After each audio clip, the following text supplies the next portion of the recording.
اعوذ باللہ من الشیطان الرجیم بسم اللہ الرحمن الرحیم ولا تہنوا ولا تحزنوا، یہ آیت بڑی اہم ہے، اور نہ کمزور پڑو اور نہ غم کھاؤ۔ وانتم الاعلون ان کنتم مؤمنین، ہمارا پختہ وعدہ تمہارے ساتھ یہ ہے کہ تم ہی سربلند ہوگے، آخری فتح تمہاری ہوگی، تم ہی سب سے اونچے ہوگے بشرطے کہ تم مومن ہوئے۔ اور اس آیت کا میں حوالہ دیا کرتا ہوں، آج دنیا میں ہم ذلیل ہیں، اعلیٰ تو نہیں ہے، بلند تو نہیں ہے، نتیجہ کیا نکلتا ہے؟ ایمان نہیں ہے ہمارے اندر، ایک عقیدہ ہے، موروثی عقیدہ ہے، ایمان، یقین والا ایمان، burning faith, living faith, conviction, وہ کہاں ہے؟ یا پھر قرآن اللہ کا کہنا جھوٹ ہے، انتم الاعلون ان کنتم مؤمنین، ہو نہیں سکتا کہ امت کے اندر ایمان موجود ہو اور پھر وہ دنیا میں ذلیل و خوار ہو۔ ان یمسسکم قرح فقد مس القوم قرح مثلہ، اب ظاہر بات ہے کہ اتنی بڑی جو ایک چوٹ پہنچی تھی، 70 صحابہ شہید ہو گئے، اس میں حضرت حمزہ بھی ہیں، مصعب بن عمیر بھی ہیں، انصار کا کوئی گھرانہ نہیں تھا۔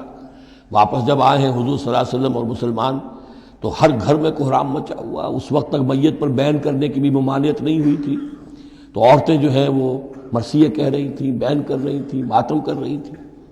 اس حال میں خود حضور صلی اللہ علیہ وسلم کی زبان مبارک سے الفاظ نکل گئے، اما حمزہ فلا بواکی لہو، ہائے حمزہ کے لیے تو کوئی رونے والی بھی نہیں، کیونکہ حمزہ کی کون یہاں خواتین ہیں رشتہ دار، حمزہ تو مہاجر تھے۔ انصار کے گھرانے میں جو خواتین ہیں وہ تو اپنے اپنے مردوں کی، اپنے اپنے شہیدوں کی، مقتولوں کی جو ہے وہ کر رہی ہیں، بیان کر رہی ہیں۔ اس پر پھر انصار نے جا کر اپنے گھروں سے خواتین کو حضرت صفیہ کے گھر بھیجا، حضرت حمزہ کی ہمشیرہ، کہ وہاں جا کر تعزیت کرو۔ تو بہرحال دکھ تو محمد کو بھی پہنچا ہے صلی اللہ علیہ وسلم، آخر یہ حساس دل تھا آپ کا، پتھر کا کوئی ٹکڑا تو نہیں تھا سینے کے اندر، جو بھی زخم پہنچی ہے۔ یہاں اللہ تعالیٰ اہل ایمان کی دلجوئی کے لیے کہہ رہا ہے کہ اتنے غمگین نہ ہو، اتنے ملول نہ ہو، اتنے دل گرفتہ نہ ہو۔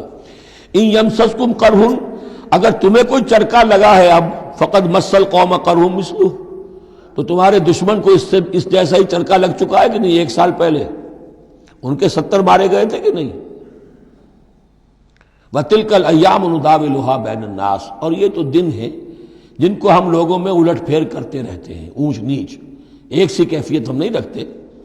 وَلِيَعْلَمَ اللَّهُ الَّذِينَ آمَنُوا، اور یہ اس لیے ہوتا ہے کہ اللہ دیکھ لے کہ کون حقیقتاً مومن ہے، اس لیے کہ امتحان نہ آئے، آزمائش نہ آئے، تکلیف نہ آئے، قربانی نہ دینی پڑے، کوئی زک نہ پہنچے، تو سبھی مومن ہیں۔ پھر تو پتہ چلتا ہے کہ کون ثابت قدم رہا، کس نے اپنا سب کچھ لگا دیا، کس نے صبر کیا۔ تو اللہ تعالیٰ جاننا چاہتا ہے، دیکھنا چاہتا ہے۔ وَلِيَعْلَمَ اللَّهُ الَّذِينَ آمَنُوا وَيَتَّخِذَ مِنكُمْ شُهَدَاءَ، اللہ چاہتا ہے تم میں سے کچھ کو مقام شہادت عطا کرے، اپنی گواہی کے لیے قبول کر لے انہیں۔ وَاللَّهُ لَا يُحِبُّ الظَّالِمِينَ، اللہ ظالموں کو پسند نہیں کرتا۔ اگر تمہیں تکلیف پہنچی اس کا یہ مطلب نہیں ہے کہ اللہ تعالیٰ نے کفار کی مدد کی ہے، کفار کو پسند کیا، معاذ اللہ۔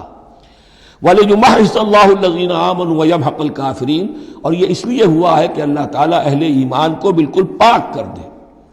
یعنی تمہارے ہاں اب خاص طور پر جو انصار مدینہ ہیں، جو ابھی ایمان لائے ہیں، ان میں کچھ کچے بھی ہیں، پکے بھی ہیں۔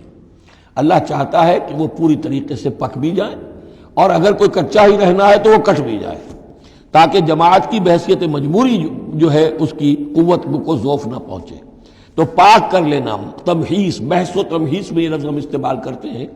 بحث کہتے ہیں کھریدنے کو، جیسے جانور جو ہے، کوا جو ہے زمین کو کھریدے گا، پھر جو اسے نظر آئے گا کوئی دانہ ہے یا کوئی کنکر ہے تو علیحدہ کرے گا، اور دانے کو کھائے گا، کنکر کو چھوڑ دے گا۔ تو بحث ہے کھریدنا، اور تمحیص ہے جدا کر دینا۔ جو اس کے لیے ایٹیبل ہے، جس کو کھانے کا اس کے لیے ہے صحیح، اس کو لے لے گا۔